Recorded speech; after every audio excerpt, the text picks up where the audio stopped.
Dear students, इस वक्त हम कॉनिक सेक्शन का तीसरा हिस्सा पढ़ने जा रहे हैं जिसका नाम है हाइपरबोला।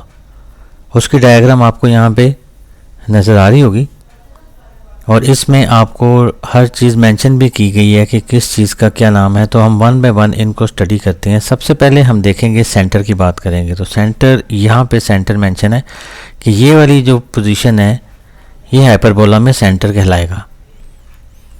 ये पोजीशन यहाँ पे ये वर्टेक्स होगा और ये भी वर्टेक्स होगा। इसी तरह ये फोकस है और इस जगह पे भी फोकस मौजूद होगा। ये चूँकि आप एलिप्स और पैराबोला में इन चीज़ों को स्टडी कर चुके हैं तो अब आपके लिए ये चीज़ें अंडरस्टैंड करना ज़्यादा आसान होगा। जिस तरह से एलिप्स में हम कोवर्टिसेस पढ़ते हैं, इसी तरह हाइपरबोला में भी कोवर्टिसेस होते हैं। नॉर्मली इनको डिस्कस नहीं किया जाता, लेकिन ये मेंशन किए जाते हैं यहाँ पे कि ये आपके पास कोवर्टिसेस हैं। अब यहाँ जो दो एक्सिस आपको नज़र आएंगे, एक ये एक्स एक्सिस है। एक्स एक्सिस का आपने देखा होगा कि यहाँ पे नाम एक्स एक्सिस का जो है वो ट्रांसवर्स एक्सिस होगा। ये आपको शो हो जाएगा ऊपर कि एक्स एक्सिस का नाम ट्रांसवर्स एक्सिस हो जाएगा और वाई एक्सिस का नाम बेसिकली कॉन्जुगेट एक्सिस हो जाएगा। जैसे हमने देखा था कि एलिप्स में मेजर एक्सिस और माइनर एक्सिस थे, इसी तरह जो पैराबोला में हमने पढ़ा था एक्सिस ऑफ सिमेट्री और एक्सिस ऑफ हो गया था पैराबोला। तो इस तरह से ये चीज़ें आपने मेंशन कर ली। उसके अलावा आपको ये रेड कलर की लाइन नज़र आ रही हैं, इन लाइंस को एसिम्पटोट कहा जाता है।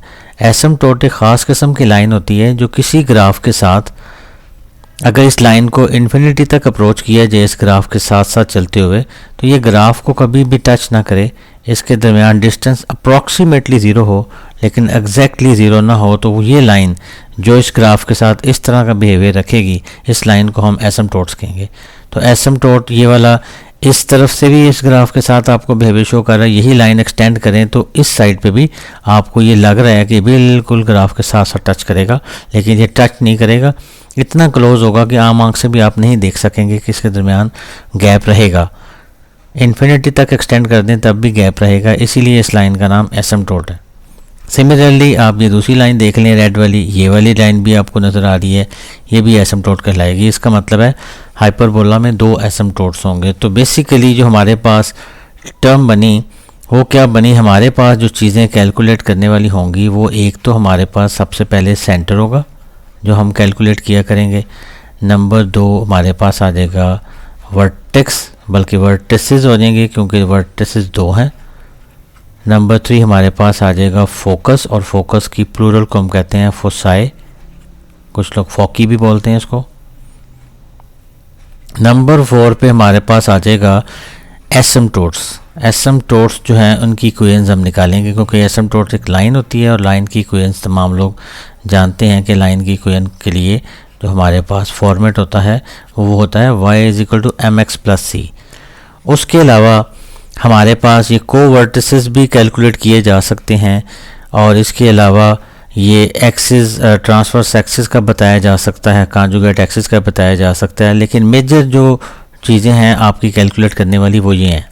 Number one centre, number two vertices, number three foci and number four asymptotes. ये चीज़ें यहाँ पे मेंशन भी की गई हैं। अब सबसे इंपॉर्टेंट चीज़ ये होगी कि ये जो हाइपरबोला नज़र आ रही है इसकी इक्वेशन किस तरह की होगी। तो इसकी इक्वेशन हम देखते हैं। इसकी इक्वेशन इस तरह की होगी, x² / a² - y² / b² = 1। देखने में ये एलिप्स के साथ मिलती जुलती महसूस होगी, लेकिन एलिप्स में सेंटर में प्लस होता था जबकि हाइपरबोला में सेंटर में माइनस होगा।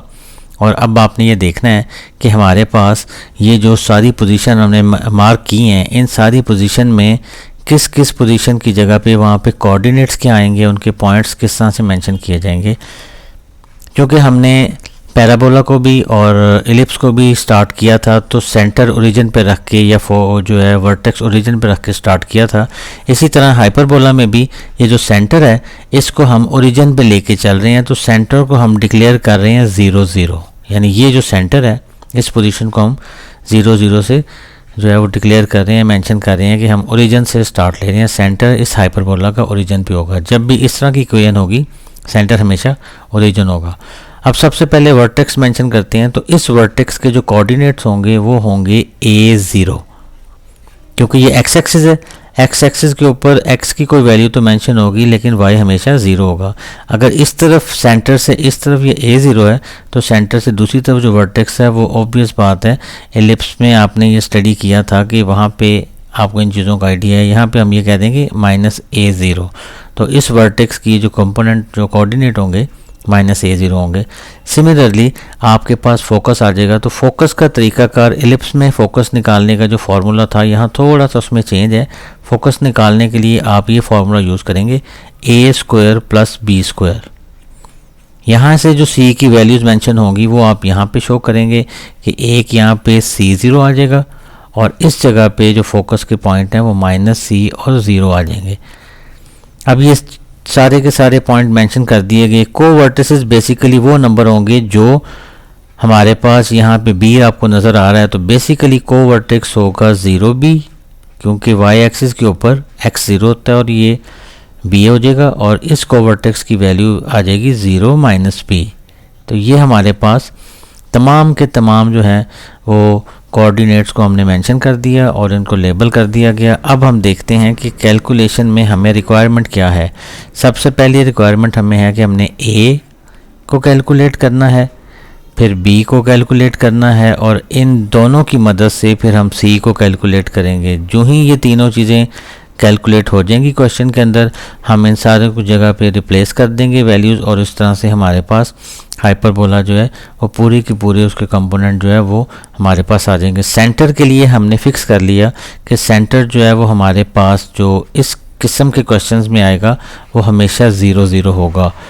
इससे एक और बात पता चली कि वर्टिसेस जो हमारे पास हैं ये और ये, अगर इनको मेंशन किया जाए तो ये बेसिकली +- A और 0 से मेंशन किए जाएंगे।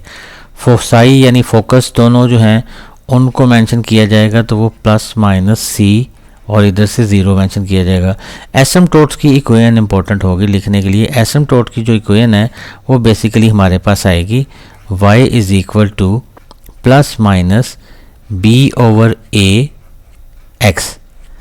ये हमारे पास चारों चीज़ें जो हैं उनको मेंशन कर दिए गए, लेबल कर दिया गया। अब इसका मतलब है अगर आपको क्वेश्चन गिवन हो, A और B की वैल्यूज़ पता हो, तो आप ये तमाम के तमाम कोऑर्डिनेट्स को फाइंड आउट कर सकते हैं और एसिम्प्टोट की इक्वेशंस भी निकाल सकते हैं। चूँकि ये इक्वेशन जो हैं ये इन स्ट्रेट लाइन की हैं, तो ये वाली जो स्ट्रेट लाइन आपको नज़र आ रही है जो ओरिजिन से पास करती हुई फर्स्ट और थर्ड क्वाड्रेंट में से गुजर रही है, इसकी इक्वेशन बेसिकली होगी y = B/A x।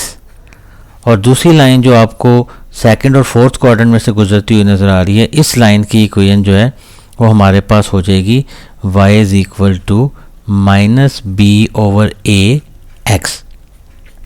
तो ये तमाम के तमाम कंपोनेंट हैं जो हम कैलकुलेट करेंगे। इस वक्त ये जनरल इंट्रोडक्शन हाइपरबोला का था। अब हम एक एग्जांपल लेके इस इंट्रोडक्शन को कम्प्लीटली देखेंगे कि अगर हमारे पास क्वेश्चन गिवन हो तो हम इसको कैसे जो है वो सारी कंपोनेंट्स को लेबल करेंगे। एक बात का आपने ख्याल रखना है कि ये किस तरह से आइडिया होगा। इस वक्त जो एलिप्स है, जो इस वक्त जो हाइपरबोला है, ये ट्रांसवर्स एक्सिस के ऊपर बनाई गई है, या आप ये कह लें कि एक्स एक्सिस के ऊपर बनाई गई है। तो एक्स एक्सिस के ऊपर बनाने, जिस एक्सिस पे हाइपरबोला बनाई जाएगी उस एक्सिस को ट्रांसवर्स एक्सिस कहा जाएगा। इसका मतलब है पता कैसे चलेगा, जिस ये आपको दोनों वेरिएबल नज़र आ रहे हैं x² / A² -y² / B² = 1। तो y² के साथ माइनस है, तो जिसके साथ माइनस होगा उस एक्सिस पे वो एक्सिस जो है वो हमेशा कॉन्जुगेट एक्सिस होगा, वो आपका ट्रांसवर्स एक्सिस नहीं हो सकता। तो y के साथ माइनस है इसलिए y को हमने कॉन्जुगेट एक्सिस कहा है, और जिसके साथ प्लस है यानी x शुरू में प्लस है तो इसलिए ये आपका ट्रांसवर्स एक्सिस होगा। इसी तरह अगर हम इक्वेशंस को थोड़ा सा चेंज कर लें कि y² / B² पहले लिख लें -x² / A² बाद में लिख लें, और इस सूरत हाल में हमारी जो ये हाइपरबोला है, ये हाइपरबोला हमारी जो है ये ट्विस्ट हो जाएगी, और ये ट्विस्ट होने के बाद ये कुछ इस तरह की शक्ल इख्तियार करेगी कि जो आपका ट्रांसवर्स एक्सिस जो x एक्सिस है वो अब बन जाएगा आपका कॉन्जुगेट एक्सिस, और जो आपका कॉन्जुगेट एक्सिस है वो आपका बेसिकली बन जाएगा ट्रांसवर्स एक्सिस, यानी अगर आप देखना चाहें तो उसकी डायग्राम कुछ इस तरह से बन जाएगी कि आपके पास ये चीज़ मैन इस तरह से शो हो जाएगी, ये चीज़ इस तरह से शो हो जाएगी, ये हमारे पास आ जाएगा वर्टेक्स और यहाँ पे हमारे पास आ जाएगा फोकस। सिमिलरली ये वर्टेक्स होगा, इसको एक्सटेंड करेंगे तो यहाँ फोकस होगा, यहाँ पे सेंटर आ जाएगा। ये दो लाइनें यहाँ से पास करेंगी, एक ये लाइन हो जाएगी, दूसरी लाइन यहाँ से पास करेगी, वो ये हो जाएगी। ये हमारे पास एसिम्पटोट डिक्लेयर हो जाएंगे। ये डिपेंड करेगा कि वाई स्क्वायर का कोफिशिएंट चूँकि पॉजिटिव है तो इसलिए इस एक्सिस के ऊपर, वाई एक्सिस के ऊपर हम इस हाइपरबोला को ड्रा करेंगे। तो एक बात तो ये ज़हन में बैठ गई कि जिसका कोफिशिएंट पॉजिटिव होगा, यानी एक्स स्क्वायर का कोफिशिएंट पॉजिटिव है, लिहाजा एक्स एक्सिस पे बनाई गई है ये हाइपरबोला। अगर वाई स्क्वायर का कोफिशिएंट पॉजिटिव होगा तो यही वाली हाइपरबोला इस अंदाज में बनेगी और इसी तरह से आप ये सारी की सारी चीज़ें इसके ऊपर लेबल कर देंगे। उम्मीद है कि आपको समझ आई होगी। अगर आपको बेहतर समझ आई है तो कमेंट जरूर